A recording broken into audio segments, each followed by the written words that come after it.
அவர் லீ புஷ்பத்தை போல் வளருவான் என்று ஓசியா 14ஆம் அதிகாரம் 5ஆம் வசனத்தை வாக்குத்தத்தமாய் தந்தார். அதிலிருந்து அநேக காரியங்களை 1ஆம் தேதி மறைபொருட்களை ஆண்டவர் வெளிப்படுத்தி கொடுத்தார். வந்ததான கிருபை பெற்ற தேவ ஜனங்களுக்காய் ஆண்டவரை ஸ்தோத்திரிக்கிறேன். வராதவர்கள் இந்த 3 மாதமும் அடிக்கடி சொல்வதன்படியா மாலை ஆராதனையா இருக்கட்டும், உபவாச கொடுமையா இருக்கட்டும், எந்த க்ஷமங்களா இருக்கட்டும், மிஸ் பண்ணாதபடிக்கு கலந்து கொள்ளும்படி தயவாக கேட்டுக்கொள்ளுகிறேன். இந்த 3 மாதங்களும் கர்த்தர் நம்மை குணமிட்டு நம்மை ஆசீர்வதித்து நமக்கான காரியங்களை அவர் கற்றுக் கொடுக்கிறவராக இருக்கிறார். இன்றைக்கும் நம் செய்திக்கு நேராக கடந்து செல்வோம். இன்றைக்கு கர்த்தருடைய வார்த்தை, தேவன் நம்முடைய பட்சத்தில் இருந்தார்.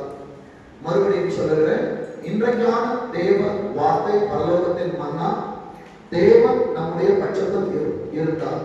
எடுக்கிற ஒரு வாசிங்க, ரோமர் 8ஆம் அதிகாரம், ரோமர் 8ஆம் அதிகாரம் 30ஆம் வசனத்தை வாசிக்க பார்ப்போம்.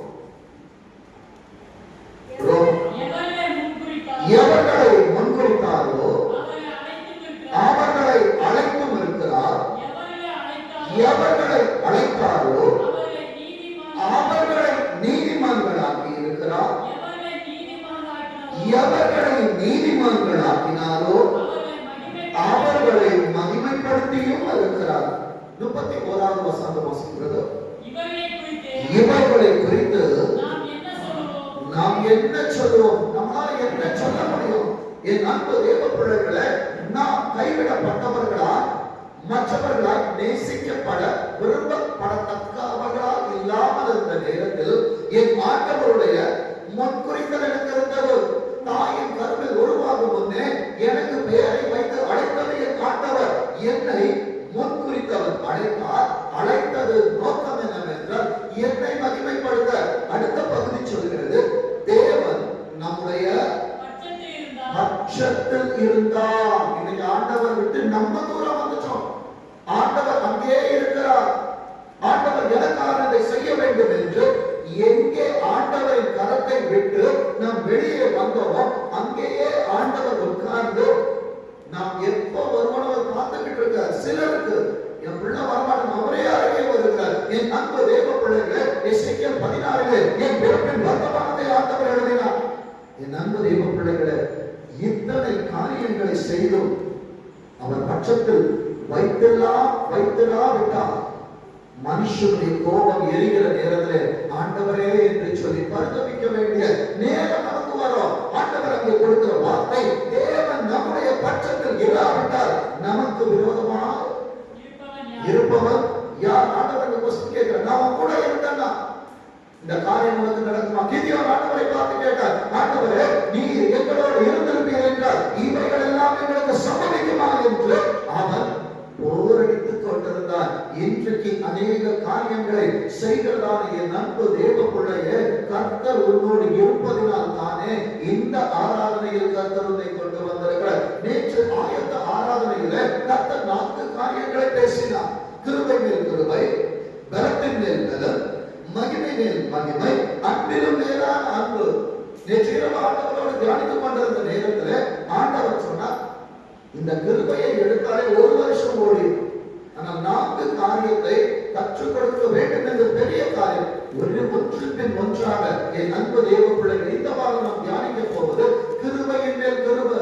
யாருக்கு இந்த கிருபை கிடைக்கும்? என்னை கேட்டுக் கொண்டிருக்கிற என் அன்பு கிருபையே, நான் கிருபையா இருப்பேன் என்றால் என் கிருபையை விளக்கொள்ள வேண்டும் என்று பிசாசானவன் அநேக உபாய தந்திரங்களை செய்தாலும் மேலிருக்கிற கிருபை, அதுதான் பரலோக கிருபை, என்னை விழாதபடிக்கு இன்றைக்கும் அது என்னை பாதுகாக்கிறது. என் அன்பு தேவ பிள்ளையே, வேதம் சொல்லுகிறது, இந்த கிருபையை குறித்து தியானிப்போம் என்றால் யோவான் 1ஆம் அதிகாரம் 16ஆம் வசனம் இப்படியே சொல்லுகிறது, அவருடைய பரிபூரணத்தினால் நாம் எல்லாரும் வந்திருக்கிற தேவ ஜனமே, நாம் எல்லாரும் கிருபை மேல் கிருபை பெற்றிருக்கிறோம்.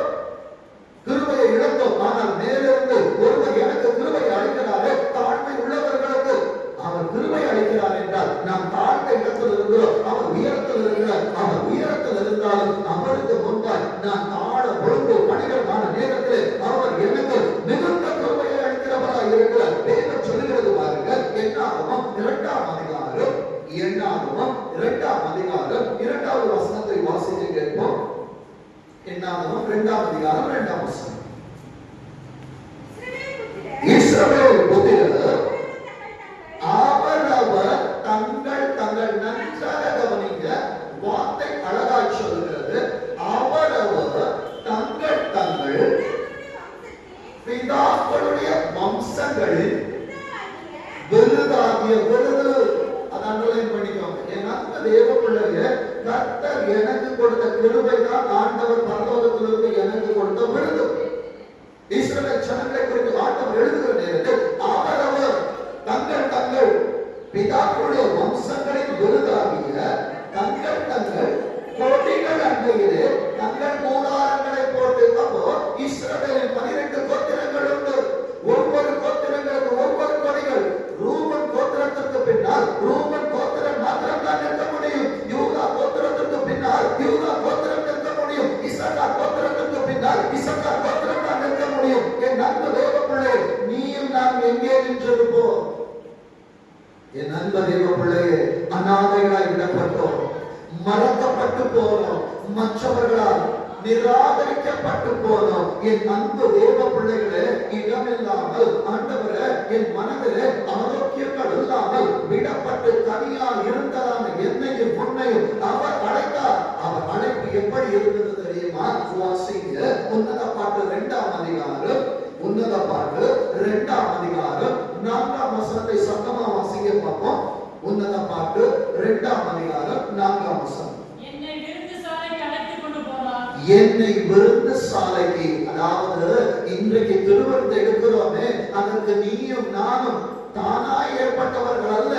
என் ஆண்டவருடைய நாமத்தினாலே மூழ்கி ஞானஸ்நானம் எடுத்தவர்களை என் ஆண்டவர் கிருபையை தந்தார். கிருபையை இழந்தோம். 12 கோத்திரங்களுக்கு தான் கொடிகள் கொடுக்கப்பட்டது. வெளிப்படுத்தலில் வாசித்தோம் என்றால் தெரியும். அங்கே 1,44,000 பேர் ஆட்டுக்குட்டி ஆனதற்கு முன்பாக நின்றார்கள். அவர்களுக்கு பிறகு ஒரு பெரிய கூட்டத்தை காண கண்டு. அந்த கூட்டம் யாரு தெரியுமா?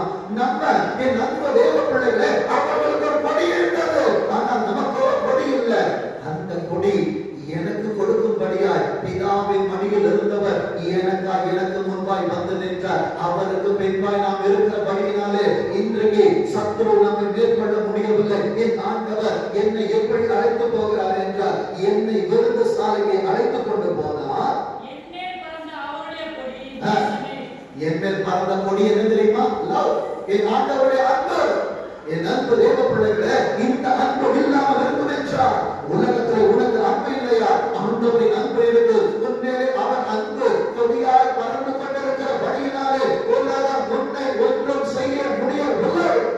என் அன்பு தேவ பிள்ளைகளே, உலகத்தில் அநேக கொடிகள் இருந்தாலும் என்னை உயர்த்துவதற்கு ஒரு கொடி வந்தது.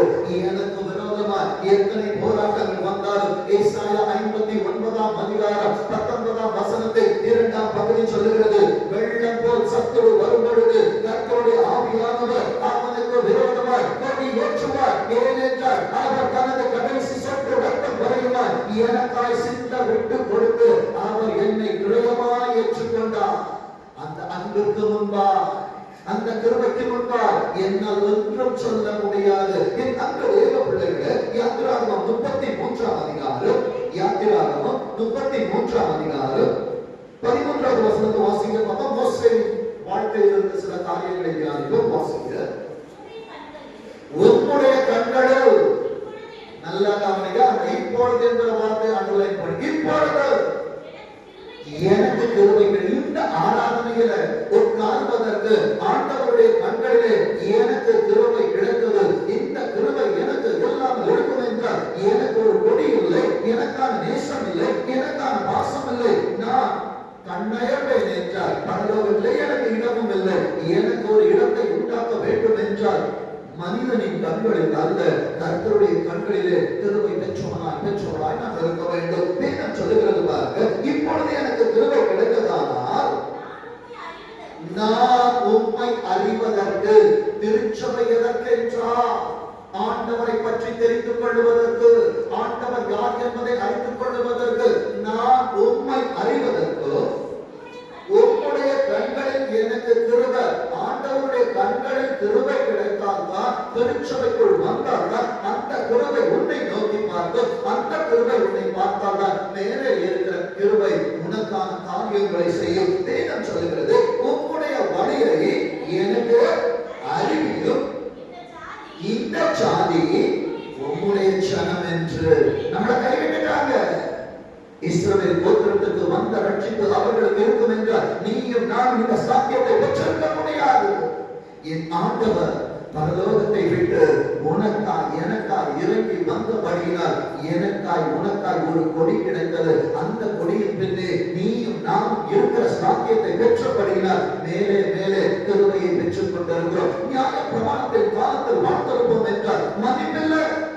ஆனா கிருபையின் காலத்துல வாழ்ந்து கொண்டிருக்கிறபடியினால் கிருபையை பெற்றுக் கொண்டிருக்கிறோம். அதே அதிகாரத்துல 17வது வசனத்தை வாசிங்க.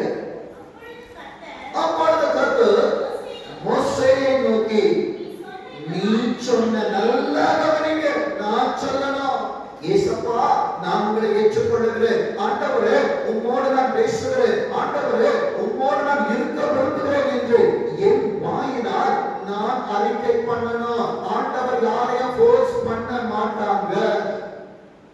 என் அன்பு தேவ பிள்ளைகளே, என் வாழ்க்கையை நான் தீர்மானிக்கலாம், நல்லது. ஆனால் அது தேவ சித்தத்தின்படி இருக்கிறதா? என் தொழிலை நான் தீர்மானிக்கலாம், ஆனால் ஆண்டவருடைய துணை இருக்கிறதா? இவைகளை நான் கேட்காதபடியினாலே, கிருபையோடு மேல் இருக்கிற கிருபையை நோக்கி பாராதபடியினாலே அநேக பிரச்சனைகளை பார்த்து கொண்டிருக்கிறேன். வேதம் சொல்கிறது, நீ சொன்ன இந்த வார்த்தையின்படியே செய்வேன். என் கண்களில் திருச்சபையே, என்னை கேட்கிற அன்பு சகோதர சகோதரி, பரலோகத்தின் கிருபை உனக்கு கிடைத்தது. வேதம் சொல்லுகிறது, உன்னை பேர் சொல்லி அழைத்து அறிந்திருக்கிறேன். ஏசப்பாவுக்கு எனக்கு தெரியுமா? நான் செய்யறதெல்லாம் ஏசப்பா பார்க்கிறாங்க. நிச்சயம் அவர் பார்த்து கொண்டிருக்கிறார். அவருக்கு முன்பு ஞாபக புஸ்தகம் உண்டு, ஜீவ புஸ்தகம் உண்டு. ஞாபக புஸ்தகத்துல நான் செய்த நீதி எழுதப்பட்டிருக்கும், ஜீவ புஸ்தகத்துல என் பெயர் எழுதப்பட்டிருக்கும். இவை இரண்டிலுமே என் பெயர்கள் இல்லாமல் இருக்கும் என்றால் எனக்கு வெளிச்சம் இருக்காது. என் அன்பு தேவ பிள்ளையே, இந்த கிருபை பெற்றவருடைய வாழ்க்கையில் பிரச்சனைகள் வரும், சோதனைகள் வரும், பரீட்சைகள் வரும். அந்த பரீட்சையை நிற்பாய் என்றால் உனக்கான பரிசை பரலோகம் நிச்சயம் கொடுக்கும். வேதம் சொல்லுகிறது, யாத்திராகமம் 1ஆம் அதிகாரம் 8வது வசனத்தை வாசிக்க பார்ப்போம். யோசேப்பை அறியாத புதிய ராஜன் ஒருவன் எகிப்தில தோன்றினான்.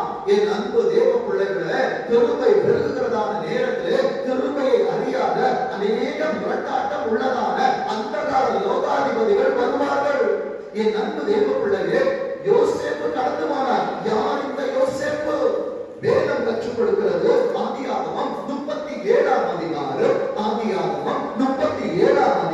13ஆம் வசனத்தின் 2ஆம் பகுதி சொல்லுகிறது, உன்னை அவர்களிடத்தில் அனுப்ப போகிறேன். சொன்னது யார் என்றால் யாக்கோபு. என் அன்பு தேவ பிள்ளைகளே, இன்றைக்கு ஆண்டவர் உங்களை பார்த்து சொல்லுகிறார், ஏன் ஆண்டவரே என் வாழ்க்கையில பிரச்சனை? ஏன் ஆண்டவரே என் வாழ்க்கையில கவலை? ஏன் ஆண்டவரே என் வாழ்க்கையில நினையாத காரியங்கள் நடந்தேறுகிறது என்றால் ஆண்டவர் உங்களை பார்த்து சொல்லுகிறார், நான் உங்களை அவர்களிடத்தில் அனுப்ப போகிறேன். வா, இன்றைக்கு ஆண்டவர் உன்னை அழைத்திருக்கிறார் என்றால் ஆண்டவர் உன்னை பிரச்சனைகளுக்குள் அனுப்புவார். ஆண்டவர் உன்னை ஜனங்களுக்குள் அனுப்புவார். ஆண்டவர் உன்னை தொழில்களுக்குள் அனுப்புவார். ஆண்டவர் உன்னை குடும்பத்திற்கு அனுப்புவார். ஆண்டவர் உன்னை பிள்ளைகள் வாழ்க்கையை செப்பனிட அனுப்புவார். அதற்கு யோசேப்பின் பதில் என்ன தெரியுமா? அவன் இதோ போகிறேன். என்ன காலம் இது? நிகழ்காலம். ஆண்டவர் ஞானம் உள்ளவர். அவர் எந்த காலத்தில் இந்த வசனத்தை படித்தாலும் அவர் வா என்றால் வா. நான் சொல்லணும், போகிறேன் ஆண்டவரே, நான் அனுப்ப போகிறேன். அவன் சொல்லுகிறார், அனுப்ப நீ ஆயத்தமா? போவதற்கு நான் ஆயத்தம். கிருபை மேல் கிருபை பெற்றவன் ஊழியக்காரனிடத்தில் சொல்லுவான், பெற்றோரிடத்தில் சொல்லுவான். பிள்ளைகள் பெற்றோரிடத்தில் சொல்லணும், என் தகப்பனோ தாயோ எனக்காக துரோகம் இழைக்க மாட்டார்கள். அவர்கள் எதை செய்தாலும் எந்த பிள்ளை கண்ணை மூடி செய்கிறதோ அந்த பிள்ளையின் மேல் பிரியங்கள் உண்டாகும். எல்லா பிள்ளைகளும் இருக்கும். ஆனால் தகப்பன் தாயின் இருதயத்தின் விருப்பத்தை செய்கிற பிள்ளை நேச பிள்ளை. இவன் என் நேசகுமாரன், இவரை நான் பிரியமா இருக்கிறேன் என்று வானமே ஆண்டவரை குறித்து சாட்சி கொடுத்தது. ஈசாக்கை குறித்த சாட்சி ஆபிரகாம் இடத்துல ஆண்டவர் சொல்லுகிற நேரத்தில் நீ உன் நேசகுமாரன் என்றும் ஏக சுதன் என்றும் பாராமல் அவனை எனக்கு ஒப்பு கொடுத்திருக்கிறபடியா நீ கர்த்தருக்கு பயந்திருக்கிறவன் என்று இப்பொழுது அறிந்திருக்கிறேன். தெரிந்து கொள்ள வேண்டிய சத்தியம், என் அன்பு கிருபையே, கர்த்தர் என்னோடு பேசுகிறார். எதிர்காலம் உனக்குரிய அல்ல, எதிர்காலம் அவருக்குரியது. எதிர்காலத்தை ஆண்டவர்கிட்ட கொடுத்துப்பாரு. அவர் டிசைன் பண்ணாருன்னா அவரை மாதிரி நல்ல கிராஃப்ட் மேன் யாருமே கிடையாது. வேதம் அங்கே சொல்லுகிறது, அப்பா கூப்பிட்டோட பிள்ளை சொல்றான், நான் போறப்பா.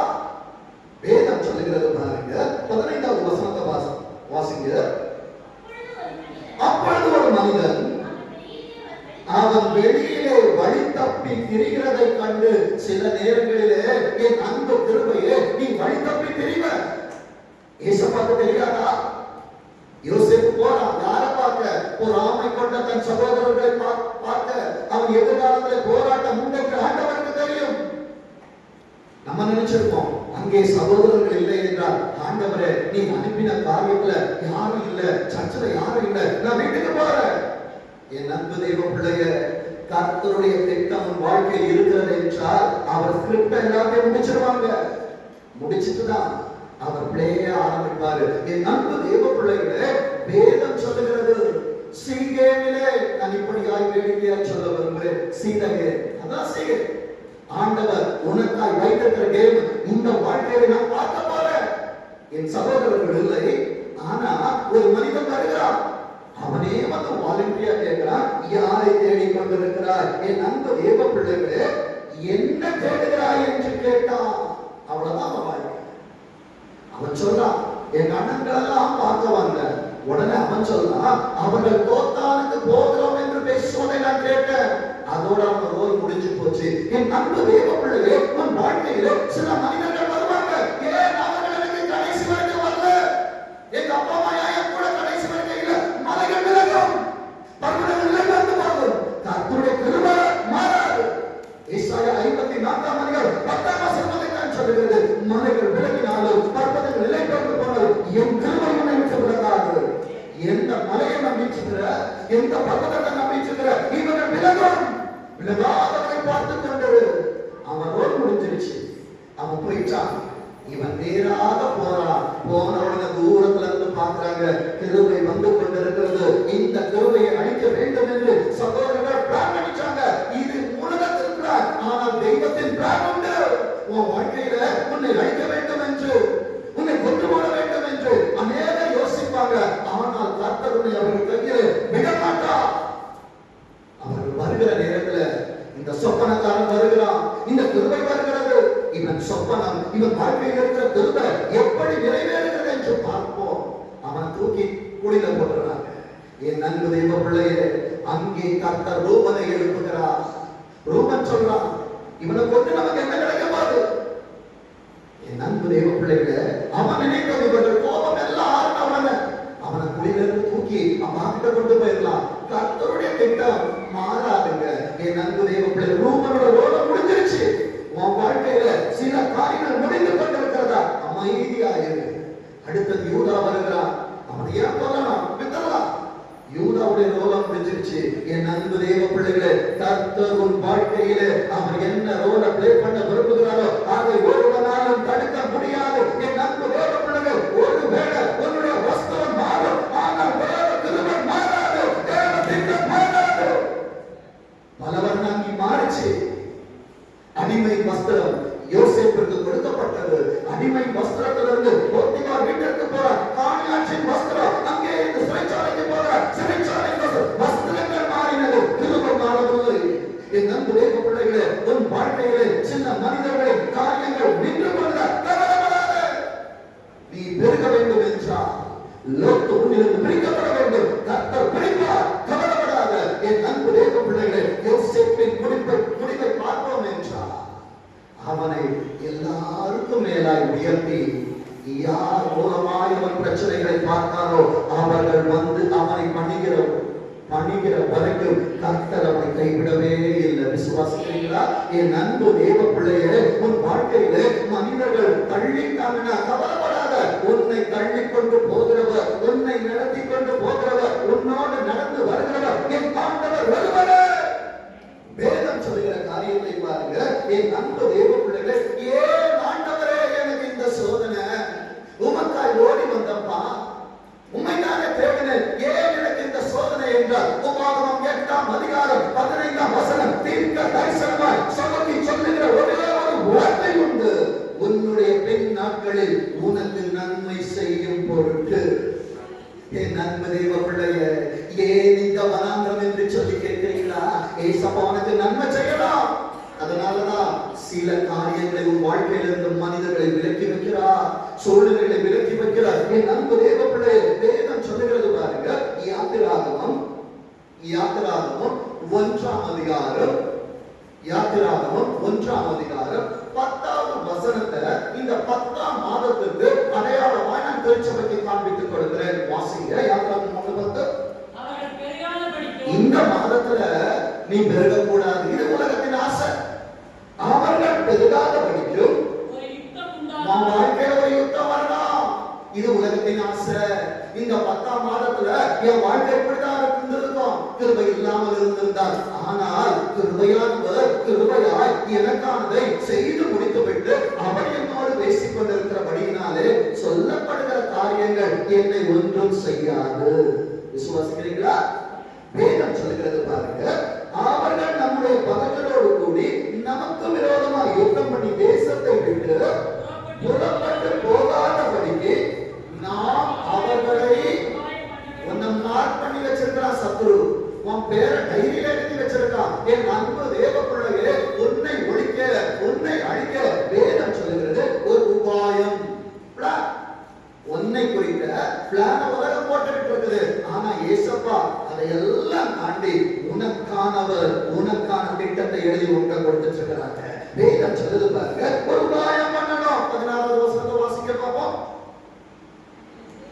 நீங்கள் எபிரேய ஸ்திரீகளுக்கு, அதாவது சபையே, மணவாட்டிகளே, உங்கள் ஆசீர்வாதங்கள் உங்களில் பெருகாதபடிக்கு, உங்கள் நன்மை உங்களை பெருகாதபடிக்கு சத்துருவின் தந்திரம் என்ன தெரியுமா? மருத்துவம் செய்யும் பொழுது அவர்கள் மனையின் மேல் உட்கார்ந்திருக்கையில் பார்த்து, ஆண் பிள்ளை மணவாள, இது எதிர்காலத்துல மணவாளன் ஆயிருமா, இவனை வளர விடக்கூடாது. அது அந்த காலம். இந்த காலத்துல என்ன தெரியுமா? பெண் பிள்ளையா இருந்தா கள்ளிப்பால் ஊட்டி கொண்டுது. என் அன்பு தேவ பிள்ளைகளே, காலங்கள் மாறிக்கொண்டிருக்கிறது, தரிசனங்கள் மாறாது. என் அன்பு தேவ பிள்ளையே, வேதம் சொல்லுகிறது பாருங்க, ஆண் பிள்ளையானால் கொன்று போடுங்கள், பெண் பிள்ளையானால் உயிரோடு இருக்கட்டும். என் அன்பு தேவ பிள்ளையே, முதலாவது நீ பெருகக்கூடாது, உன்னை அழிக்க வேண்டும் என்று சத்துரு தீர்மானிக்கிறான். வேதம் சொல்லுகிறது 19ஆம் வசனத்தின் 2ஆம் வசனம் சொல்லுகிறது, எபிரேய ஸ்திரீகள், என் சபை, கேட்டுக்கொண்டிருக்கிற, உட்கார்ந்து கொண்டிருக்கிற திருச்சபையே, உன்னை குறித்து பரலோகம் ஒரு சாட்சி கொடுக்கிறது. எபிரேய ஸ்திரீகள் எகிப்திய ஸ்திரீகளைப் போல அல்ல. என் திருச்சபை ஆவிக்குரிய வாழ்க்கையில் சோம்பேறிகளாய் அல்ல, கர்த்தருக்காய் வேலை செய்கிற சபையாய், கர்த்தருக்காய் விழித்திருக்கிற சபையாய். நான் உலகத்தில் இருக்கிறதை போல் இருப்போம் என்றால் பிதாவின் அன்பு என்கிட்ட இருக்காது. பரலோகம் என்னை குறித்து ஒரு சாட்சி சொல்லுகிறது. அவர்கள் எகிப்திய ஸ்திரீகளைப் போல் அல்ல, அவர்கள் மிகவும் நல்ல பலம் உள்ளவர்கள். வலதுகரத்தை உயர்த்தி சொல்லுங்க, எனக்கு பலம் இல்லைனாலும் இந்த மாசத்துல எனக்கானவர் எனக்கு பலனை கொடுக்க என்னை இங்கே கொண்டு வந்தார். சுகரோ, பிபியோ, தைராய்டோ, கைவலியோ, கால்வலியோ, மூட்டு வலியோ, இடுப்பு வலியோ, என் வயசுல இருக்கிற கட்டளோ என்னை சேதப்படுத்த முடியாது. ஏனென்றால் உலகத்தை ஒருப்பவனே என்ன ஒருத்தவர் பெரியவர். கரங்களை தட்டி ஆண்டவருக்கு மகிமையை சொல்லுங்க. என் ராஜாதி ராஜா உங்களோட இழப்பதில்லை. நண்பு தேவ பிள்ளைகளை, முதல் பிளான் உன்னை கருவிலே அழிக்கணும். ஏசப்பா வெளியே கொண்டு வந்துட்டாங்க. என் அன்பு தேவ பிள்ளைகளே, 20ஆம் வசனம் சொல்லுகிறது, இதன் நிமித்தம் தேவன் மருத்துவச்சிகளுக்கு நன்மை செய்தார். உனக்காய் நன்மைகளை செய்கிறவருக்கு கர்த்தர் நன்மை செய்வார். உன்மேல் கை போட வேண்டும் என்று எவராவது நினைத்தார்கள் என்றால் ஆமானை போல விட்டு வைப்பார். டைம் வருகிற நேரத்தில் உன்னை உயர்த்துவார். அவர்கள் அவர்களை உயர்த்தி தொங்க விட்டுருவார். இதுதான் கர்த்தருடைய பிளான். வேதம் சொல்லுகிறது பாருங்க, அவர்களுக்கு நன்மை செய்தார், ஜனங்கள் பெருகி மிகவும் வளர்ந்து போனார்கள். 10ஆம் மாதத்திலே உன்னை அழிக்க நினைத்த சத்துருவை திட்டங்கள் அல்ல, உன்னை பெருக்க நினைத்ததான என் ஆண்டவருடைய திட்டங்கள் நிறைவேறும். ஏனென்றால் உனக்கு அவர் கொடுத்தது கிருபை, கிருபை. வேதம் சொல்லுகிறது பாருங்க, 21 வசனத்தை வாசிக்க பாப்போம். தேவனுக்கு சபையே, தேவனுக்கு பயந்திருப்பாய் என்றால் உன் குடும்பத்தை கர்த்தர் தழைக்கும்படி செய்வார். பயம் இல்லாமல் இருப்பாய் என்றால் கத்தரித்து போடுவார். தேவனுக்கு முன்பாக எதிர்த்து நிற்க முடியாது. வேதம் சொல்லுகிறது 22வது வசனத்தை பாருங்க. ஃபர்ஸ்ட் பிளான்ல சத்ரு அவுட், 2வது பிளான் போடுறான் பாருங்க, வாசிங்க. பிறக்கும் ஆண் பிள்ளைகளை எல்லாம் நதியிலே போட்டு விடவும், பெண் பிள்ளைகளை எல்லாம் உயிரோடு வைக்கவும் ஜனங்களுக்கு கட்டளை. 2வது பிளான். அதுல தோத்து போன உடனே எல்லாரையும் கொண்டு போய் எதிர பாட்டுங்க, தனியில பாட்டுங்க. இந்த 3 மாதமும் உன்னை அழிக்க வேண்டும் என்று சத்ருவின் கரத்திலிருந்து உன்னை பாதுகாக்கும் படியாகத்தானே அவன் 2 பிளான போட்டார். என் ஆண்டவர் அவனுக்கு தெரியாம அநேக பிளான போட்டு கொண்டு வந்திருக்கிறார். என் அன்பு தேவ பிள்ளையே, இந்த பிளான் யாருக்காக போட்டது தெரியுமா? மோசே பிறப்பதற்கு முன்பாய் அவனை அழிக்க சத்ருவால் கொண்டு வரப்பட்டது. ஏன் தெரியுமா? ஆரோன் பிறந்தான், பிரச்சனை இல்ல, பிளான் திட்டமோ எதுவுமே இல்ல. மிரியாம் பிறந்தார், பிரச்சனை வரல.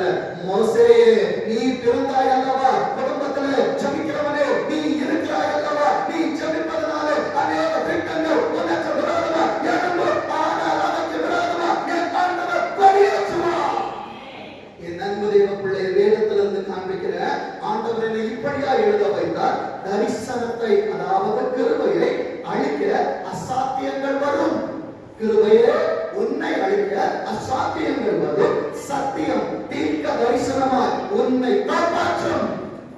மறுபடியும் சொல்லுகிறேன், தரிசனத்தை அழிக்க அசாத்தியங்கள் வரும், ஆனால் தீர்க்க தரிசனமாய் சத்தியம் உன்னை தேடி வருகிறது.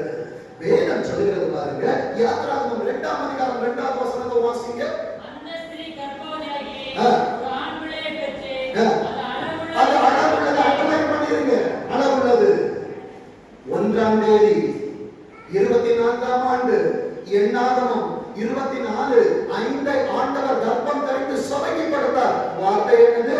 யாக்கோபே உன் கூடாரங்களும், இஸ்ரவேலே உன் வாசஸ்தலங்களும். ஏசப்பா அழகாக்குவான்னு சொல்லிச்சாரு. அப்பொழுதே சத்ருவ மேல கண்ண வச்சுட்டா, உலகமா மேல கண்ண வச்சுட்டா. என் அன்பு தேவ பிள்ளை, பிறந்த ஆண் குழந்தை அளவுள்ளது என்று கண்டு அதை 3 மாதம். இப்ப இந்த தரிசனம் நிறைவேறினா இந்த 3 மாசம் ஏசப்பா உங்களை காப்பாற்றணும். இதுதாங்க தரிசனம், இதுதாங்க ஏசப்பா சொன்ன ரகசியம். அதனாலதான் எல்லாருக்கும் சொன்னேன், இந்த 3 மாசம் ஒரு சின்ன செபத்தை கூட மிஸ் பண்ணிடாதீங்க. வந்து பார், கர்த்தர் உனக்காக செய்கிற யுத்தம் என்னவென்பது உன் கண்களால் நீ பார்ப்பீங்க. வேதம் சொல்கிறது பாருங்க, 9ஆம் வசனத்தின் 2ஆம் பகுதி சொல்கிறது, நீ இந்த பிள்ளையை எடுத்து அதை எனக்கு வளர்க்கிற. உலகத்தோட பிளான் என்ன தெரியுமா? அதை உலகத்துக்காக வளர்க்கணும். என் அன்பு தேவ பிள்ளைகளே, உன்னை நம்பி கர்த்தர் கொடுத்த பிள்ளைகள் உண்டல்லவா? இந்த கண்மணிகளை யாருக்காய் வளர்த்து கொண்டிருக்கிறார்? உலகத்திற்காய் வளர்த்தாயா? படிப்பு படி படி படி, வேதத்தை படிக்க சொன்னீங்களா? செபிக்க சொன்னீங்களா? என் அன்பு தேவ பிள்ளைகளே, இவைகளை செய்வார் என்றால் உன் தலைமுறைக்கு கிருபையின் மேல் கிருபை கிடைக்கும் அல்லவா? என் அன்பு தேவ பிள்ளைகளே, இவர்களை எனக்காய் வளர்த்திடு. இதுதான் உலகத்துடைய பிளானா இருந்தது. என் அன்பு தேவ பிள்ளைகளே, ஆண்டவருடைய பிளான் என்ன தெரியுமா? என் அன்பு தேவ பிள்ளைகளை, நம்ம சொல்றோம் என் வாழ்க்கையில மாறா இருக்கு ஆண்டவரே, என் வாழ்க்கையில கசப்பு இருக்கு ஆண்டவரே, என் வாழ்க்கையில பிரச்சனை இருக்கு ஆண்டவரே. அதை போவதற்கு முன்பாய் ஒரு காரியத்தை டச் பண்ணிட்டு போக ஆசைப்படுகிறேன். வாசிங்க யாத்திராகமம் 13ஆம் அதிகாரம் 23வது வசனத்தை வாசிங்க. யாத்திராகமம் 13:23 வாசிங்க. 15:23 சாரி, யாத்திராகமம் 15:23. அவர்கள் மாறாவிலே வந்தபோது, நல்லா கவனிங்க, ஏசப்பா ஏசப்பா சில நேரத்துல நம்ம மாறாவுக்கு கொண்டு வருவாங்க. ஏன் தெரியுமா? நான் வருவதற்கு முன்பாகவே எனக்கு ஆண்டவங்க திட்டம் பண்ணிட்டாரு. ஒரு மரத்தை வச்சு ஒரு மரத்தை ஒரு நாள்ல வளர்க்க முடியுமா?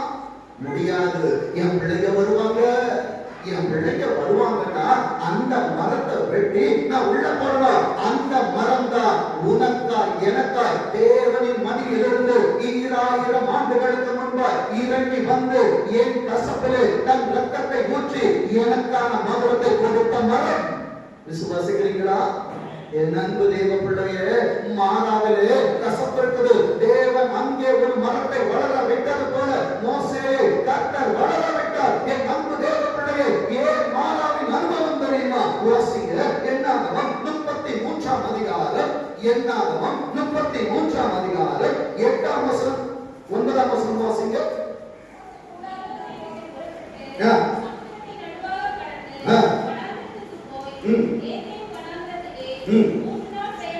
நல்லா எத்தனை நாள்? 3 நாள். இந்த 3 நாளை 3 மாதத்திற்கு அடையாளப்படுத்தி காண்பிக்கிறேன். 3 நாள் பிரயாணமாய் எங்க இறங்கினாங்க? மாறாவிலே. அக்டோபர், நவம்பர், டிசம்பர் நான் இறங்கி இருப்பது மாறா. ஆனால் மாறாவிற்கு வருவதற்கு முன்பு எனக்கானவர் சிலுவை மரத்திலே எனக்கால் 3 மாதத்துக்குள்ள இறங்கி வந்திருக்கிற கரங்களை தட்டி ஆண்டவருக்கு மகிமை செலுத்துங்க. என் அன்பு தேவ பிள்ளையே, என்னை ஏற்றுக்கொள்ளாத வழியே முடியாது.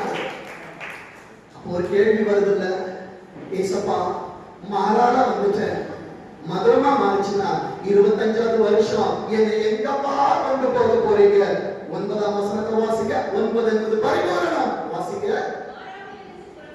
மாறாவிலிருந்து புறப்பட்டு ஏன் என்றால் இந்த 3 மாதமும் நான் மாறாவில் இருக்கிறேன், என்னோடு இருக்கிறவர் மாறனாரா. விசுவாசிக்கிறீங்களா? மாறாது உலகம் சொல்லிச்சு, ஆனால் மாறாதவர் என்னோடு இருக்கிறார் என்று நான் சொல்லுகிறேன். என் அன்பு தேவ பிள்ளையே, 3 மாதத்திற்கு பிறகு அவர்கள் பிரயாணம் பண்ணி எங்க போறாங்க? ஏலிமுக்கு. 25ஆம் ஆண்டு எனக்கு எப்படி இருக்கும்? ஏலிமின் அனுபவமா இருக்கும். அந்த ஏலிம் எப்படி இருக்கும் என்றால் 70 பேரிச்ச மரங்கள், 7 நாட்கள் 10 விதமான ஆசீர்வாதங்கள். 10ஆம் மாதத்தில் உட்கார்ந்து வார்த்தைகளை கேட்டுக் கொண்டிருக்கிற தேவ சபையை 25ஆம் வருஷத்துல 7 நாட்கள் 10 விதமான ஆசீர்வாதங்கள் கர்த்தருடைய ஆசீர்வதிப்பார். அங்கே 12 நீரூற்றுகள் இருக்கும். வரப்போகிற வருடத்திலே 12 மாதங்களும் கர்த்தர் ஒன்று கொடுக்கிறவனால் வைத்திருப்பார். நீ யாரிடத்திலும் கையெழுந்த மாட்டார், உன் வாழ்க்கையில கையெழுந்த மாட்டார், தொழிலுக்காக கையெழுந்த மாட்டார். என் ஆண்டவர் உன்னை கையெழுத்துகிறவர் அல்லவர், கைப்பிடிக்கிறவனாக வந்திருக்கிறார். என் அன்பு தேவ பிள்ளையே, என் ஆண்டவர் கொடுக்கும் பொழுது இந்த சத்தியத்தை நடுங்கி எழுதின காரியங்கள். இப்போ வாங்க, உலகம் மோசேயை அவனுக்காய் வளர்க்க நினைத்தது. ஆனால் மாறா ஒரு மனிதனுக்குள் வந்தார் என்றால் அவன் வாழ்க்கை எப்படி இருக்கும் தெரியுமா? வாசிங்க. எபிரேயர் 11ஆம் அதிகாரம், எபிரேயர் 11ஆம் அதிகாரம் 24. இந்த 24ஆம் ஆண்டுல இன்னும் 3 மாசம் தான் இருக்கு. இந்த 3 மாசத்துல நான் எப்படி இருக்க போகிறேன் என்ற சத்தியத்தை சொல்லி தருகிறேன். வாசிங்க. விசுவாசம் இருக்கணும். விண்ணவரை சுவாசி. இவ்வளவு நாள் உலகத்தை சுவாசிச்சுட்டு இருந்த மோசே தான் அவன் எங்க பெரியவனானான் தெரியுமா? தேவனுடைய வீட்டில் இல்ல, உலகத்துல. நீ சபையில் இருப்பதை காட்டிலும் 6 நாட்கள் நீ உலகத்தில் இருக்கிறாய். அங்கே வளர்கிறாய். ஒரு நாளில் உன்னை காண்பிக்க தேவாலயத்திற்கு வருகிறாய். நீ உலகத்தில் இருந்தாலும் உன் தரிசனம் தீர்க்க தரிசனமாய் மாற வேண்டும் என்றால் மோசேயே, நீ பார்வோனின் அரண்மனையில் வளர்ந்தாலும் வளர்க்கப்பட்டாலும் உனக்குள் ஆண்டவரை வைத்திருப்பாய் என்றால் வேதம் சொல்லுகிறது. விசுவாசத்தினாலே மோசே தான் பெரியவன் ஆன போது யாருடைய குமாரத்தி? என் அடையாளம் உலகம் அல்ல, என் அடையாளம் பரலோகம். சொல்லுங்க பாப்போம். என் அடையாளம், என்னோட ஐடென்டிட்டி. என்னை காண்பித்தால் நிறைய பேர், ஐயோ கிறிஸ்டின் வேற நான் சொன்னா எனக்கு சலுகை கிடைக்காது, இன்னும் பழைய வாழ்க்கையில இருக்கிறோம். எனக்கு தேவ பிள்ளைய, கிறிஸ்து கிறிஸ்துவிற்காய் உலகத்தின் லாபங்களை கொண்டே என்று சொல்லுங்க. வேதம் சொல்லுகிறது பாருங்க, பார்வோனின் குமாரத்தின் மகன். ஆண்டவரே, நான் அவருக்கு பிள்ளைன்னு சொன்னா எங்க எல்லாரும் மதிப்பாங்க, இவருக்கு பிள்ளைன்னு சொன்னா எல்லாரும் மதிப்பாங்க, ஏசப்பா பிள்ளைன்னு சொன்னா என்ன தூக்கி போடுவாங்க, இங்க தூக்கி போடுவாங்க, பரலோகமான காட்சி வச்சோம். விசுவாசிக்கிறீங்களா? யார் கையில் இருக்க விரும்புகிறா? என் அன்பு மகனே, மகனே, யாரோட இருக்க விரும்புகிறார்? வேதம் சொல்லுகிறது 25ஆம் ஆண்டிலே நாம் எப்படி இருக்க வேண்டும் என்றால் அநித்தியமான பாவ சந்தோஷங்களை அனுபவிப்பதை பார்க்கிலும் தேவனுடைய ஜனங்களோடு துன்பத்தை அனுபவிப்பதை தெரிந்து கொள்கிற க்ஷணமா இந்த 3 மாதமும் கர்த்தர் அவருக்காக உன்னை வளர்ப்பார். வேதம் சொல்லுகிறது 26வது வசனம் சொல்லுகிறது,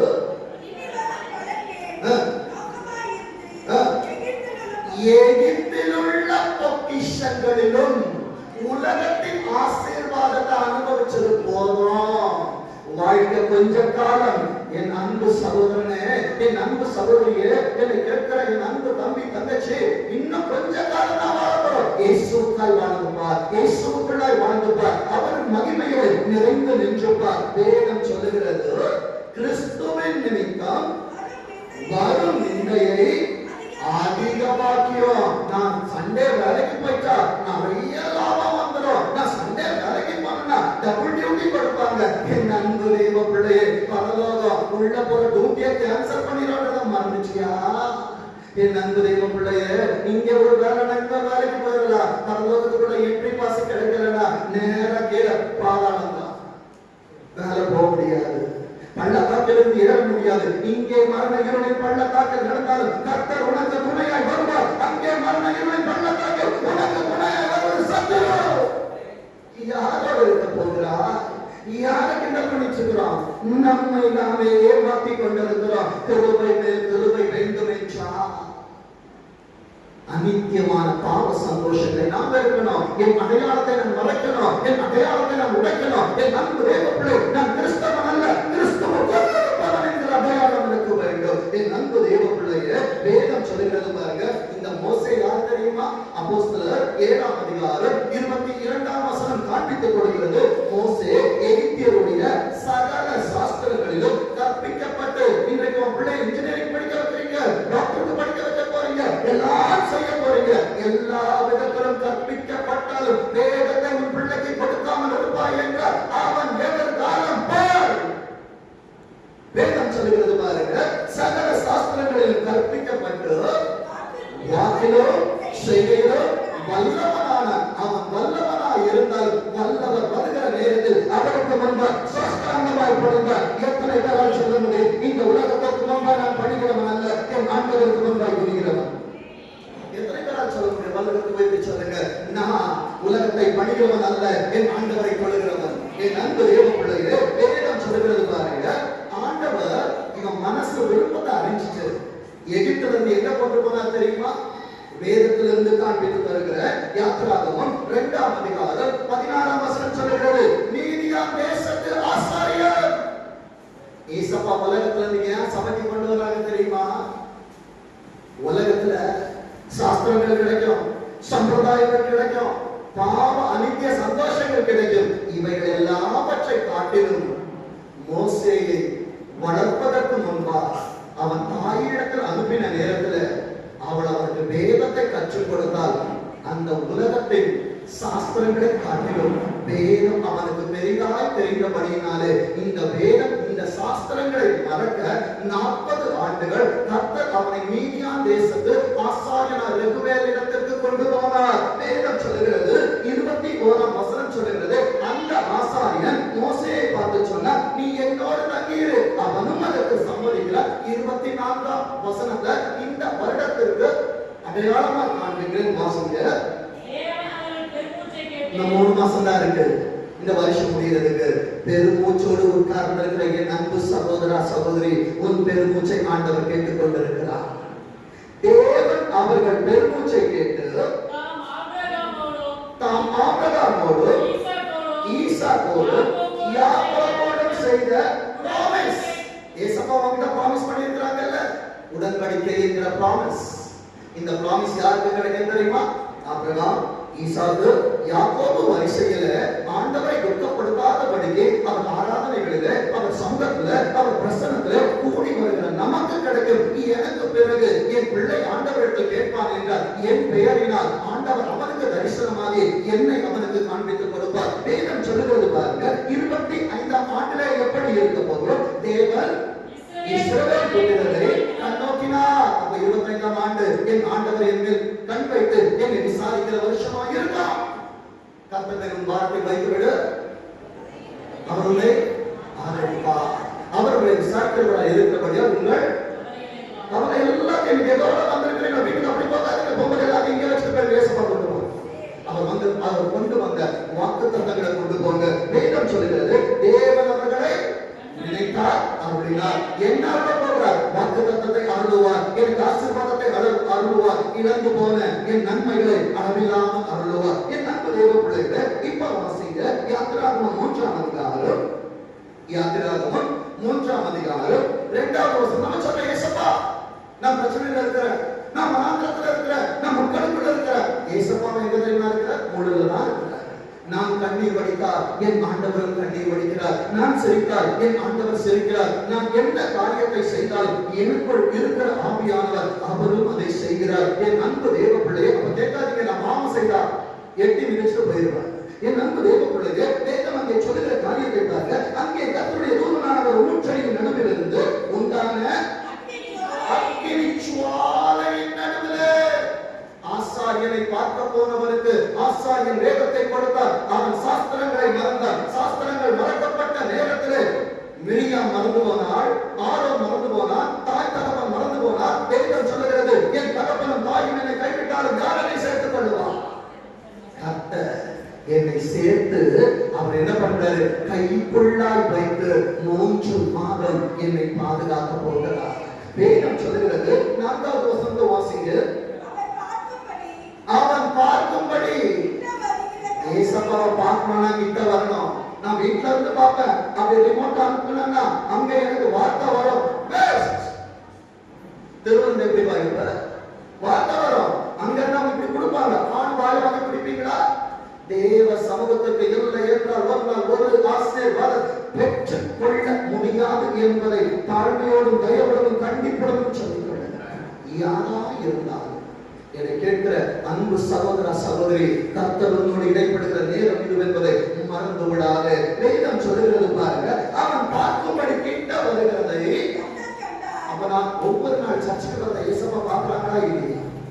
இப்ப சொல்லுங்க, அவன் கிட்ட வருகிறதை எவ்வளவு கிட்ட கிட்ட கிட்ட கிட்ட இயேசுப்பா கிட்ட வரையோ அவன் பார்ப்பார், உன் எதிர்காலத்தை எடுத்து சொல்லுவார். வேதம் சொல்லுகிறது, முச்செடியின் நடுவில் இருந்த தேவன், நம்ம முச்செடிக்கு வெளியே இருக்கிறோம், அவர் எங்க இருக்கிறாரு? உள்ள இருக்கிறார். உள்ள நினைச்சா தெரியுமா? மோசே மோசே கால இருக்கிற பாதரட்சை கழற்றி போடு. இன்றைக்கு எந்த பாதரட்சைகளோடு, எந்த மேன்மை பொறாமைகள் பெருமைகள் என்கிற பாதரட்சையோடு திருச்சபையை உள்ளே வந்திருப்பாய் என்றார். குழந்தைகளை வச்சு ஏசப்பா பேச மாட்டாங்க. அந்த என்ன தெரியுமா? முச்செடி எரிகிற நேரத்துல முள்ளு வெடிக்கும், முள்ளெல்லாம் செதறும். ஏன் காலில் இருக்கிற பாதரட்சை உருவனார் தெரியுமா? அவர் பேசுற வரைக்கும் ஓடக்கூடாது. இன்றைக்கு என் பாதைகளை ஏன் அடைத்து வைத்திருக்கிறார் என்றால், என் சத்தத்தை, உலக சத்தத்தை கேட்ட நாட்களை போல் அல்ல, தேவ சத்தத்தை திருச்சபை கேட்கிற நேரத்தில் ஆண்டவருடைய அன்புக்கு முன்னால ஒன்னால் விலகி ஓட முடியாது. வேலி போட்டுருவாரு. காலிலிருந்து பாதரட்சையெல்லாம் உருவிச்சுதான் தரிசனத்தை மோசேயோடு பேசினார். கிருபை பெற்றவனே, கிருபை பெற்றவனே, இன்றைக்கு சில ஆசீர்வாதங்கள் உன்னிலிருந்து கலக்கப்படுகிறது என்றார். கர்த்தர் உன்னோடு சில காரியங்களை சம்பாஷித்துக் கொண்டிருக்கிறார். காதை நல்லா கேட்டி ஏசப்பாவின் வார்த்தைக்கு செவி கொடு. என் அன்பு தேவ பிள்ளைகளே, இந்த பிள்ளைகளுக்காய் கர்த்தர் வைராக்கியம் கொள்ளுவார். யார் ஆண்டவரை பார்க்க நேரம் செலவிடுகிறார்களோ, யார் தேவனுடைய பிரசன்னத்தில் இருக்கிறார்களோ, யார் கர்த்தரை பார்க்க வேண்டும் என்ற தாகம் கொண்டிருக்கிறார்களோ, அவர்களுக்காய் கர்த்தர் வைராக்கியம் கொள்ளுவார். வேதம் சொல்லுகிறது, என்னாகமம் 12ஆம் அதிகாரம், என்னாகமம் 12ஆம் அதிகாரம் 2வது வசனத்தை வாசிக்க பார்ப்போம். கர்த்தர் மோசேயை கொண்டு மாத்திரம் பேசினாரோ, எங்களை கொண்டும் அவர் பேசினவில்லையா என்று கர்த்தரதை கேட்டா ஏசப்பா ஊழியக்காரனை வச்சுதான் பேசுவாங்களா, என்கிட்ட பேச மாட்டாங்களா? வாண்ட பேசுவார். ஏன் பேசுறாரு? உன் ஸ்தானத்தை வைத்து ஆண்டவர் பேசுகிறார். அவர்கள் ஆசாரியனாய் அபிஷேகிக்கப்பட்டபடியால் அவர் பேசினார். என் அன்பு தேவ பிள்ளையே, நீ யாரா இருந்தாலும் சரி, வளருகிற பிள்ளைகளுக்கு சொல்லுகிறேன், பெற்றோரை கேள்வி கேட்காதீங்க. என்ன செய்யணும்? அவர்கள் கேள்வி கேட்கிற அதிகாரத்தை கர்த்தர் எனக்கும் உங்களுக்கும் தரல. வேதம் சொல்லுகிறது. இதை ஆண்டவர் கேட்டார். மோசே பார்வோனின் வீட்டில் வளர்ந்தான், ஆனால் என்னை பற்றின அறிவு இருக்கிறபடியினால் வனாந்திரத்திற்கு போனான். வனாந்திரத்துக்கு போனவனை நான் வெறுமையாய் அனுப்பாமல் என் தரிசனத்தை அவன் தோள்களின் மேல் வைத்து அதை அவன் சுமந்து கொண்டு வந்தான். அவனுக்கு விரோதமாய் யார் பேசினாலும் சரி, கர்த்தர் அவனுக்காய் வைராக்கியம் கொள்ளுவார். ஏனென்றால் அவருடைய ஊழியக்காரர் ஏசப்பாவை அவ்வளவு பிடிக்கும். குடும்பத்தை இழந்திருப்பாங்க, நேரத்தை இழந்திருப்பாங்க, என் அன்பு தேவ பிள்ளையே சரீர சுகத்தை இழந்திருப்பாங்க. ஆனால் அழைக்கிற நேரத்தில் எல்லாம் உங்களுக்காய் ஓடி வருகிறார்கள். அதை மறப்பதற்கு ஆண்டவர் அநீதி உள்ள தேவன் அல்ல. அவன் சொல்லுகிற காரியத்தை பாருங்க. 5வது வசனத்துல 2வது வசனத்துல பேசுறாங்க. 5வது ஆண்டவரை டீல் பண்ண கீழே வந்துட்டாரு. என் அன்பு தேவ பிள்ளைகளை திருச்சபைக்கு விரோதமாக பேசுறோம்னா ரொம்ப ஜாக்கிரதையா இருக்கணும். ஏனென்றால் ஊழியக்காரன் கேட்கிறானோ இல்லையோ, சில நேரத்துல அவன் குருடனா இருப்பான். வேதம் சொல்லுகிறது, என் ஊழியக்காரனை அல்லாமல் குருடன் யார்? அவனுக்கு கண்ணு தெரியாது, ஆனால் ஆண்டவர் இறங்கி வருவார். வேதம் சொல்லுகிறது பாருங்க, கர்த்தர் மேகத்தோடு இறங்கி கூடார வாசலில் நின்றார். சபையின் வாசலில் அல்ல, கூடாரத்தின் வாசலுக்கு ஆண்டவர் வருவார். நீ எங்க இருந்து பேசினாலும் கர்த்தர் அங்கே வந்து கணக்கு கேட்பார். வேதம் சொல்லுகிறது, ஆரோனையும் மிரியாமையும் கூப்பிட்டார். வீட்டுல வந்து கூப்பிடுவாருங்க. நான் பேசினது தெரியுமா? என் ஆண்டவருக்கு தெரியும். வேதம் சொல்லுகிறது, அவர்கள் இருவரும் போனார்கள். 6ஆம் வசனம் சொல்லுகிறது, அப்பொழுது அவர், என் வார்த்தைகளை கேளுங்கள், உங்களுக்குள்ள தீர்க்கதரிசி இருக்கலாம், சுவிசேஷகன் இருக்கலாம், அப்போஸ்தலன் இருக்கலாம், குணமாக்குகிறவங்க இருக்கலாம். ஆனால் மெய்ப்பர்களை குறித்து பேசுகிற நேரத்தில் எச்சரிக்கையாக இருங்க. வேதம் சொல்லுகிற காரியத்தை பாருங்க. கர்த்தராகிய நான் தரிசனத்தில் என்னை அவனுக்கு வெளிப்படுத்தி சொப்பனத்தில் அவனோடு பேசுவேன். 7ஆம் வசனம் சொல்லுகிறது பாருங்க, என் தாசனாகிய மோசேயோ அப்படிப்பட்டவன் அப்படிதான் பேசியிருக்கேன். நீ கேட்டதெல்லாம் தந்திருக்கிறார். அதனால எல்லாம் நான் செய்வேன் என்று நினைவு கொண்டாயோ? என் அன்பு தேவ பிள்ளைய, ஒரு மெய்ப்பனின் சாட்சி எப்படி இருக்க வேண்டும் தெரியுமா? அந்த அதிகாரம் வச்சுக்கோங்க. இன்னொரு 1 சாமுவேல் 12ஆம் அதிகாரம், 1 சாமுவேல் 12ஆம் அதிகாரம் 23வது வசனத்தை சத்தமா வாசிக்க பார்ப்போம்.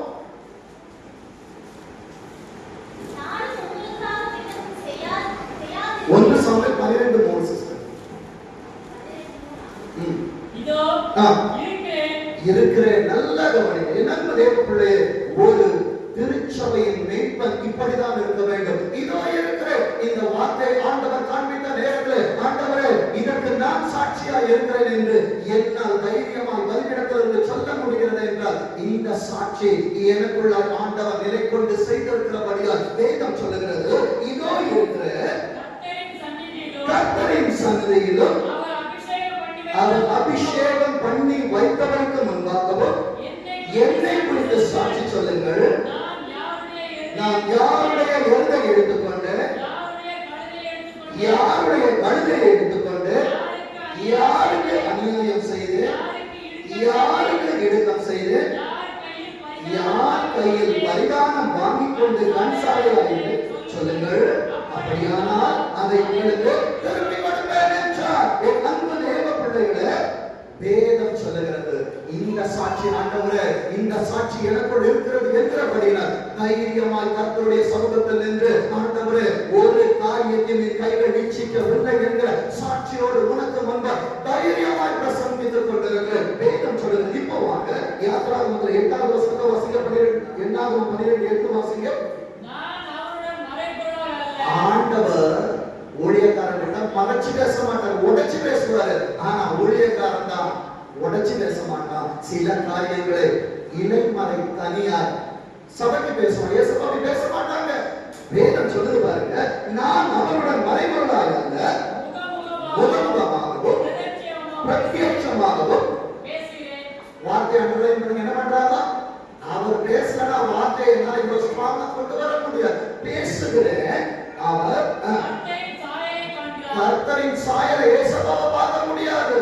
வேதத்தில் அவர் சாயலை அவருக்கு காண்பித்துக் கொடுக்கிறார். அந்த சாயலை உனக்கு காண்பித்துக் கொண்டிருக்கிறேன். இப்படி இருக்க நீங்கள் என் தாசனாகிய மோசேக்கு விரோதமாய் பேச உங்களுக்கு பயமில்லாமல் போனதென்ன?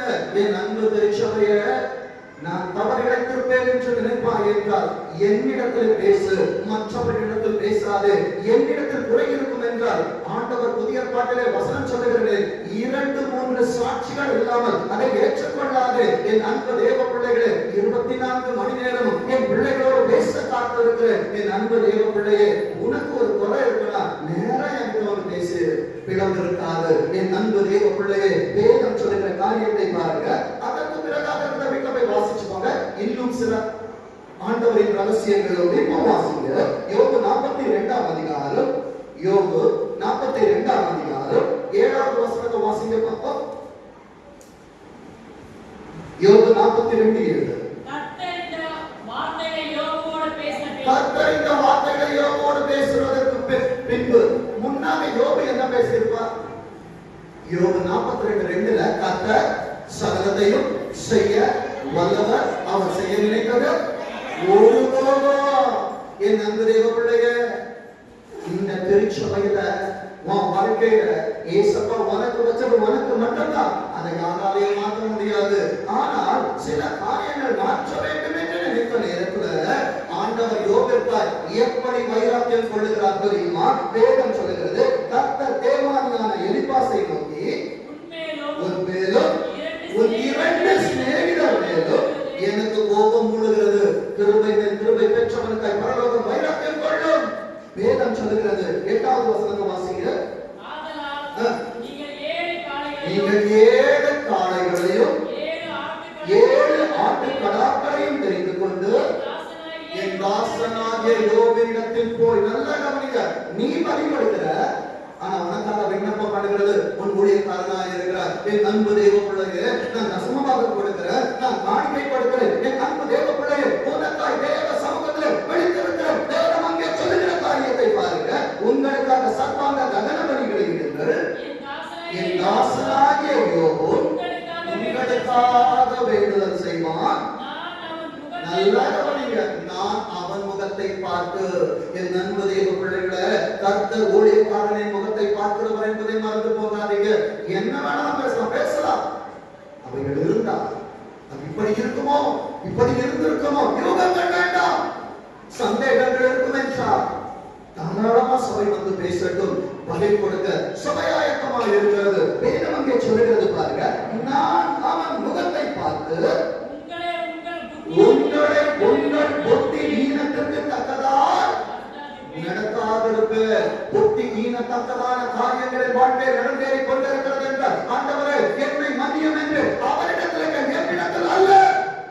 9ஆம் வசனத்தின் 2ஆம் பகுதி சொல்லுகிறது, அப்பொழுது கர்த்தர் யோபு முகத்தை பார்த்தார். உன் குடும்பத்தில் ஆண்டவர் யோபா வச்சிருப்பாரு, உன் வேலை ஸ்தலத்தில் யோபுவாய் வச்சிருப்பாரு. என் அன்பு தேவ பிள்ளைகளே, உன் முகத்தினால் தான் இன்னும் உன் குடும்பம் வாழ்ந்து கொண்டிருக்கிறது. உன் நிமித்தமாகத்தான் உன் தொழில் இன்னும் நடந்து கொண்டிருக்கிறது. உன் நிமித்தமாகத்தான் உன் பிள்ளைகள் வாழ்ந்து கொண்டிருக்கிறது. செபிக்கிறவன் இல்லாமல் போவான் என்றால் குடும்பம் விருதாவாக போயிடும். வேதம் சொல்லுகிற காரியத்தை 10ஆம் வசனத்தை வாசிங்க. ஆண்டவரை நாம் உலகத்துக்காக செபிக்கணும், ஆண்டவரை நாம் பக்கத்து வீட்டுக்காக செபிக்கணும், ஆண்டவரை நான் என் திருச்சபைக்காக செபிக்கணும். முதல்ல மற்றவர்களுக்காக பாரத்தை எடுத்துப்பார். உன் சிறை இருப்பை கர்த்தர் மாற்றுவார். இன்றைக்கு அநேக சிறை இருப்புகள் ஏன் மாறவில்லை என்றால், கிருபை இருக்கிறது, மேலே இருந்து வருகிற கிருபை இல்லை. என் அன்பு தேவ பிள்ளைகளை, எனக்காய் செபிக்கிறேன், எனக்காய் வாழுகிறேன், மற்றவர்களுக்காய் செபிக்கல, வாழல. இன்றிலிருந்து ஆண்டவரை அழைத்து பார்க்கிற ஜனத்திற்காக நான் வாழ்கிறேன் என்று செபிப்பார். கிருபையை உனக்கு ஆண்டவர் கிருபை தருவார். வேதம் சொல்லுகிறது பாருங்க, கர்த்தர் அவன் சிறை இருப்பை மாற்றினார். யோபு முன்னிருந்த எல்லாவற்றை பார்க்கிறோம். 10வது மாசத்து அடையாளங்க. இந்த மாசத்துல நீ எதையெல்லாம் இழந்தியோ, ஏசப்பா உன் கையில ரெட்ட தலையா தர போறாங்க. அதனாலதான் ஏசப்பா உன்னை உள்ள கொண்டு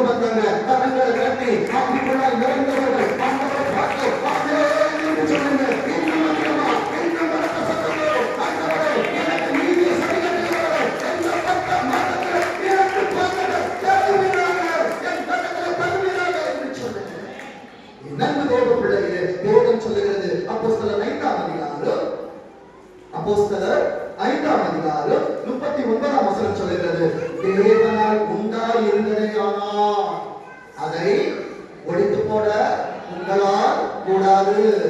என் அன்பு தேவ பிள்ளைய, இந்த தொழிலையை சபை வகையில கொடுத்திருந்தாங்கன்னா, இந்த சபையை வகையில ஆண்டவர் கொடுத்திருந்தாங்கன்னா, இந்த ஊழியத்தை ஆண்டவர் வகையில கொடுத்திருந்தாங்கன்னா, என் அன்பு தேவ பிள்ளைய, இந்த வாழ்க்கைய ஒழித்து விட யாராலும் கூடாது. முயற்சி பண்ணிப்பாரு, ட்ரை பண்ணிப்பாரு. உனக்காக போராடுகிறவர் அந்த சராசரங்களை படைத்து வைத்து இந்த 10 மாதத்துல உனக்கு நீதியை சரிக்கட்ட கர்த்தர் இறங்கி வந்திருக்கிறார் என்று சொல்லுகிற தேவச்சனம் கரங்களை தட்டி அவரை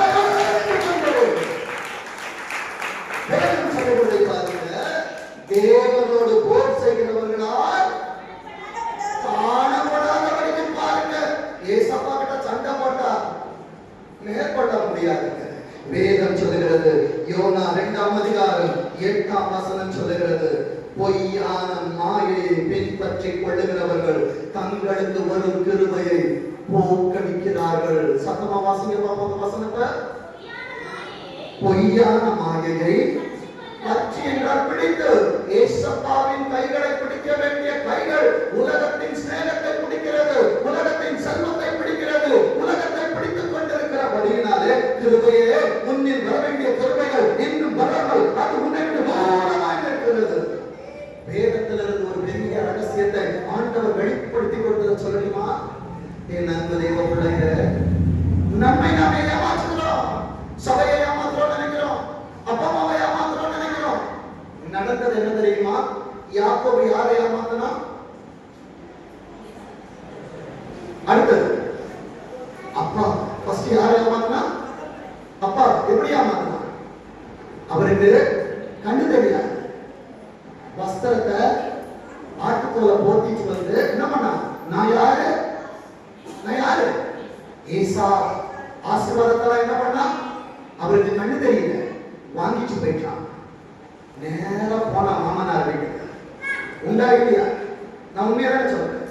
மாமனார் வீட்டுக்கு போனா அவன் பிரியப்பட்டது யார் மேல? ராகேல் பேரு. அங்க ஒரு அப்பா இருந்தாரு. அந்த அப்பா பொண்ணை மாத்தி யாருக்கு கொடுத்தாரு? சொல்லுங்க, யாருக்கு கொடுத்தாரு? யாக்கோபுக்கு கொடுத்தாரு.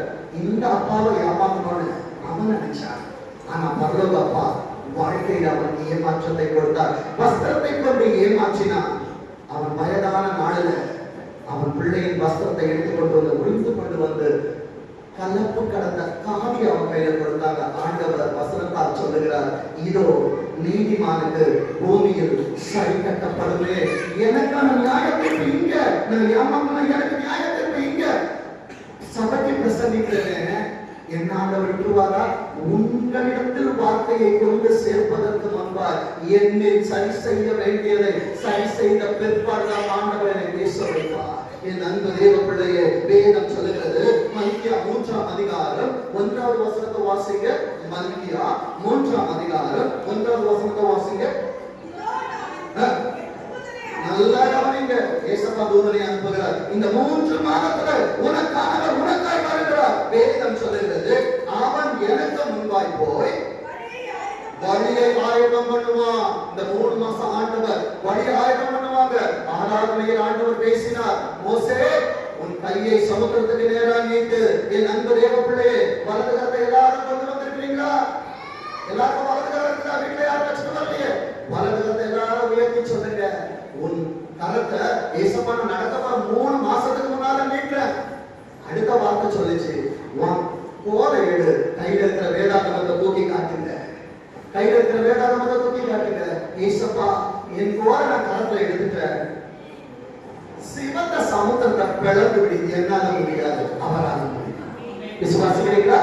முடியாததை அவர் செய்வார், முடிந்ததை நீ செய். முடிந்ததை நீ செய்வாய் என்றால் முடியாததை உனக்கால் அவர் செய்வார். எதையெல்லாம் உன்னால் விட முடியாமல் இருக்கிறதோ கர்த்தர் அதை விட வைப்பார். இன்றைக்கு ஆண்டவர் வேதம் சொல்லுகிறது, அவன் எனக்கு முன்பாக போய் வழியை ஆயத்தம் பண்ணுவான். அப்பொழுது நீங்கள் ஆண்டவரை நீங்க இருக்கீங்களாப்பா? 9 மாசம் காணோம், உங்க வல்லமையை காணோம். வேதம் சொல்லுகிறது, நீங்கள் விரும்புகிற உடன்படிக்கை தூதனானவர் எப்படி வருவாங்க?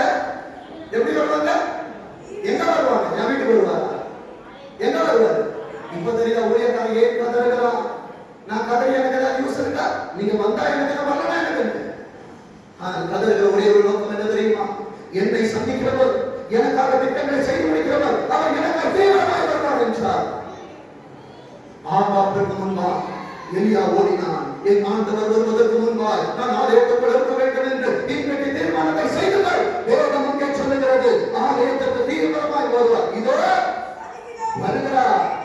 சேனைகளின் சொல்றது ஊழியக்காரன் இல்லை, சொல்லுவது சேனைகளை நடத்தி கொண்டிருக்கிறார் ஆண்டவர். 3ஆம் வசனம் சொல்லுகிறது, அவர் ஆலயத்துக்கு வந்து அவர் வேற என்ன தெரியுமா உட்கார்ந்துருவாரு. ஏசப்பா அற்புதம் செய்யும் பொழுது என்றும் அவர் உட்காரவில்லை, நடந்துட்டு அற்புதம் செஞ்சுட்டு போனாரு. ஆனால் என் வாழ்க்கையை செப்பனிட வேண்டும் என்றால், என்னை ஆசீர்வதிக்க வேண்டும் என்றால், நியாய பிரமாணங்களிலே கிடைக்காத பாக்கியத்தை கர்த்தரின் கிருபையின் காலத்திலே எனக்கு தந்து அவர் என் வீட்டில் உட்காருவாரு, என் தொழில உட்காருவார். எனக்கு தெரியல, குடும்பம் நடத்த தெரியல, என் தொழில நடத்த தெரியல, பிள்ளைய வளர்க்க தெரியல, தெரிந்தவர் வருவார், அவர் என் கூட உட்கார்ந்துருவாரு. அவர் உட்கார்ந்து செய்கிற காரியம் என்ன தெரியுமா? வெள்ளியை புடமிட்டு, என் வாழ்க்கையை புடமிட்டு, என் திருச்சபையை புடமிட்டு, என் வேலையை புடமிட்டு, எனக்கு புடமிட தெரியல. வருகிறவர் உட்கார்ந்து புடமிடுவார், சுத்திகரித்துக் கொண்டிருப்பார். இன்றைக்கு சத்தம் கேட்கிற என் பாத்திரமே சுத்தம் செய்வதற்கு நீ ஆயத்தமா? எத்தனை பேர் ஆயத்தம் என்று சொல்றீங்க? கரங்களை உயர்த்தி ஆமென் என்று சொல்லுங்க. அவர் சுத்திகரித்துக் கொண்டிருப்பார். அவர் லேவியின் புத்திரரை சுத்திகரித்து அவர்கள் கர்த்தருடையவர்களாகும்படிக்கு, இங்க நான் வரதுக்கு முன்னால உங்களுக்கு இந்த வார்த்தை சில காரியங்களை நான் மறைத்து பேசுவேன். என்னிடத்தில் பேசுகிற உடைத்து பேசுவார். உடைத்து பேசுகிற நேரத்தில் எத்தனை நடுக்கம் எனக்குள்ளாக இருக்கும். ஆனா நான் அதை பேசல. அதான் சொன்னேன், வீட்டுல போய் மத்திய 2வது அதிகாரத்தை முழுசா வாசிங்க. இந்த உடன்படிக்கை எப்படிப்பட்ட உடன்படிக்கைன்னு தெரியும். வேதம் சொல்லுது பாருங்க, லேவியின் புத்திரரை சுத்திகரித்து அவர்கள் கர்த்தருடையவர்கள் ஆகும்படிக்கும் நீதியாய் காணிக்கையை செலுத்தும்படிக்கும் அவர்களை பொன்னை போல வெள்ளியை போல புடமிடுவார். என் அன்பு தேவ பிள்ளையே, உலகத்தின் சோதனை இருந்திருக்காது. 3 மாதங்களும் ஆவிக்குரிய வாழ்க்கையில் நான் வளர்வதற்கு என் ஆண்டவர் 3 மாசம் எங்கேயே போக மாட்டார், என் கூடவே உட்கார்ந்துருவார். எக்ஸாம் ஹால்ல உட்கார்ந்துட்டு பேப்பர் கொடுத்துட்டு டீச்சர் வந்து முன்னாடி உட்கார்ந்துட்டா இப்படி இருக்கும். என் நண்பர் தேவ பிள்ளையே, வச்சிருக்கிற பிட்டை எடுக்க முடியாது, பக்கத்துல இருக்கிற பேப்பரை வாங்க முடியாது. இவ்வளவு நாள் பக்கத்து வீட்டுல கடன் வாங்கிட்டேன், என்னில் இருக்கிற காரியங்களை வச்சு செஞ்சுட்டேன். இன்றைக்கு எனக்கானவர் என் பக்கத்தில் உட்கார்ந்து எனக்காக இவர் காரியங்களை செய்வார் என்றால் என்னால் ஏமாற்ற முடியாது. நீ யார் என்று சொன்ன உடனே யாக்கோபு ஆற்றல் கரையில யாக்கோபு சொன்னான், நான் யாரு? நான் யாரு? யாக்கோபு ஆண்டவரே. இன்னைக்கு சொல்லி நிறைய ஐடென்டிட்டியில நம்ம வெளியே இருக்கிறோம். ஆனா சபையில வரும்போது உண்மையான ஐடென்டிட்டியை ஏசப்பா கிட்ட காட்டு. என் ஆண்டவர் உனக்கான ஐடென்டிட்டியை உலகம் அல்ல, கர்த்தரே உன் கரத்திலே கொடுப்பார். என் அன்பு தேவ பிள்ளையே, வேதம் சொல்லுகிறது, ரூத் 2ஆம் அதிகாரம் 11ஆம் வசனத்தின் 2ஆம் பகுதி சொல்லுகிறது. ரூத் 2ஆம் அதிகாரம் 11ஆம் வசனத்தின் 2ஆம் பகுதி. எல்லாம் எனக்கு ரூத் 2:11 கடைசி வார்த்தை. எல்லாம் எனக்கு விவரமாய், யாருக்கு ரூத்த காணுமா? ஆண்டவர் ரூத்த கொண்டு போய்க்கிறார். 2ஆவது அதிகாரம் 11ஆவது வசனம் லாஸ்ட் வார்த்தை. எல்லாம் எனக்கு விவரமாய் தெரிவிக்கப்படும். நீ ஏசப்பாவை சொல்லணும்னு அவசியம் இல்லை. உலகத்துல இருக்கிறது நம்ம உள்ள போகும்போது ஏர்போர்ட்ல போனோம்னா தலையில இருந்து கால் வரைக்கும் ஸ்கேன் பண்ணிருச்சுன்னா ஏசப்பாக்கு நான் யாருக்கு தெரியாதா? நான் எவ்வளவு நல்லவன் என்பது ஆண்டவருக்கு தெரியாதா? நான் வருவதற்கு முன்பாய், என் ஆண்டவரின் பாதத்தில் அமர்வதற்கு முன்பாய், இங்க இன்னைக்கு ஆராதனைக்கு எத்தனை பேர் வருவாங்க? யாரெல்லாம் வருவாங்க? என் ஆண்டவருக்கு எல்லாம் விவரமாய் தெரிவிக்கப்பட்டது. இப்ப 3ஆம் அதிகாரத்துல 9ஆம் வசனத்தில் 2ஆம் பகுதி சொல்லுகிறது, நீ உம்முடைய அடியாள் மேல் என்ன விரியம் போர்வை அடிச்சீங்க. ஏசப்பாவுடைய போர்வை நம்மால முழுசா விரிக்கப்படணும். ஞான ஸ்நானம் என்கிற அனுபவம், ஆண்டவரின் பாதுகாவல் என்கிற அனுபவம். ஒரு மணவாளன் மணவாட்டியின் மீது தன் போர்வையை விரிக்கிறான் என்றால் அவள் அவனுக்கு அடிமை. வேதம் சொல்லுகிறது, ஏசப்பா வந்துட்ட, இனி அளவரை இல்லை, கொஞ்சம் கணக்காக கிடையாது, நீச்சலாக என்ன மூடி இருக்கப்பா.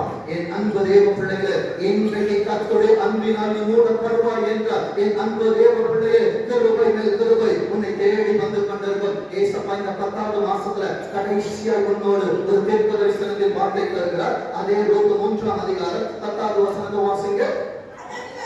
அதற்கு அவள், மகளே, என் அன்பு தேவ பிள்ளையே, மல்கியா 2வது அதிகாரத்துல வீட்டுல போய் வாசிங்க. எந்தெந்த மகளுக்கு என் அன்பு தேவ பிள்ளைகளே நான் தள்ளாடி கொண்டிருக்கிறேனோ அந்த திருச்சபைக்கு கடனினாலே, வியாதியினாலே, பொருளாதாரத்தினாலே நான் உடன்படிக்கையை தள்ளாடி கொண்டிருக்கிற மகள்களே, என் அன்பு திருச்சபையே, கர்த்தர் உன்னோடு திட்டவட்டமாய் பேசுகிறார். வேதம் அங்கே சொல்லுகிறது, மகளே, நீ கர்த்தரால் ஆசீர்வதிக்கப்படுவாய். எல்லா மகன்களும் பார்க்கிறாங்க. ஆண்டவரே, அவர்களை ஆசீர்வதித்தீர் என்றால் நாங்க எந்த ஆண்டவரே போவோம்? என் அன்பு தேவ பிள்ளைகளே, உங்களுக்கான வார்த்தையை கொண்டு 1 சாமுவேல் 25:26 வசனம் சொல்லுது, என் குமாரனாகிய தாவீதே, நீ ஆசீர்வதிக்கப்பட்டவன். இங்கே ஆண்டவர் சொல்லுகிறார், என் மகளே, நீ ஆசீர்வதிக்கப்படுவாயாக.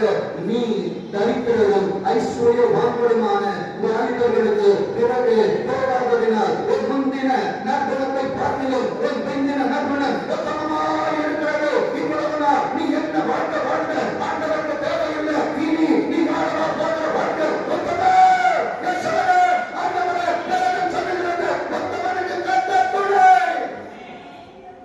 யாக்கோபு என்றால் எப்ரம், இஸ்ரவேல் என்றால் ராஜாவின் பிரின்சஸ். யெஷூரன் என்றால் உத்தமன். யெஷூரனாய் கர்த்தர் மாற்ற விரும்புகிறார். உத்தமனுக்கு கர்த்தர் துணை. உத்தமனே, உன்னை ஒருவரும் ஒன்றும் செய்ய முடியாது. இப்ப வாசிங்க 1 சாமுவேல் 25ஆம் அதிகாரம் 26ஆம் வசனம். என் குமாரனாகிய தாவீதே, நீ உத்தமனாய் மாறுவாய் என்றால் சவுல் உன்னை தொட முடியாது. வேதம் சொல்லுகிறது, நீ ஆசீர்வதிக்கப்பட்டவன்.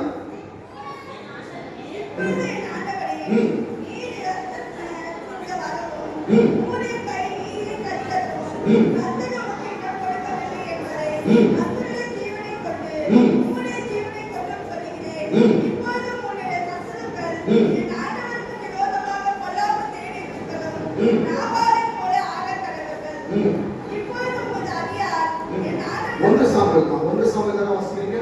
25 வாசி.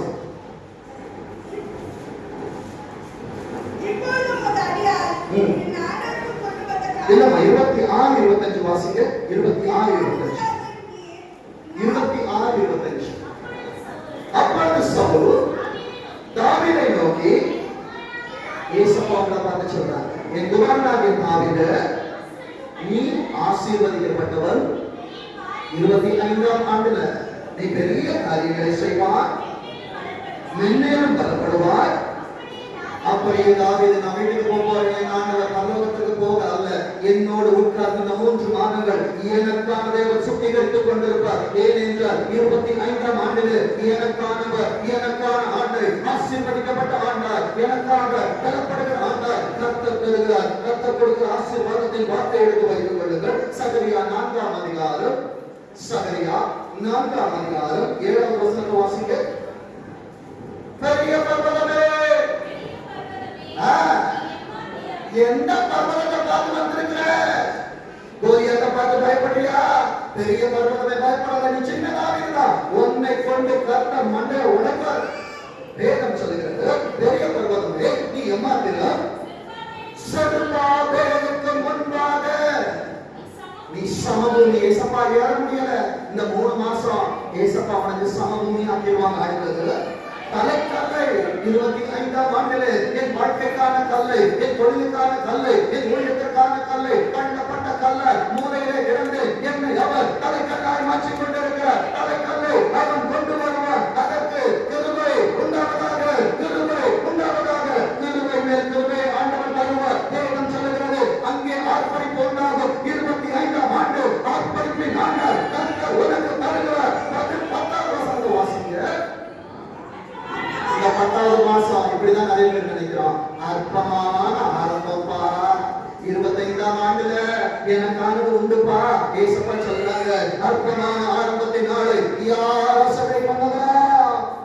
பூமி எங்கும் சுற்றி பார்க்கிறவர்களாகிய கர்த்தருடைய 7 கண்களும் செருபாபேலின் கையை தூக்கி காட்டுங்க. பாப்போம், செருபாபேலே, உன் கையில இருக்கிறத தூக்கி காட்டுங்க.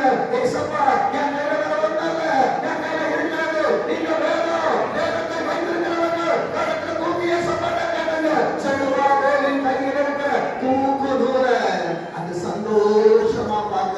என் அன்பு தேவ பிள்ளைகளே, தீர்க்க தரிசனமாய் கர்த்தர் கொடுத்த இந்த வார்த்தை இந்த 10ஆம் மாதத்திலும் 11வது மாதத்திலும் 12ஆம் மாதத்திலும் வரப்போகிற ஆண்டிலும் நிச்சயம் கர்த்தர் செய்வார். கர்த்தர் உங்களை ஆசீர்வதிப்பாராக.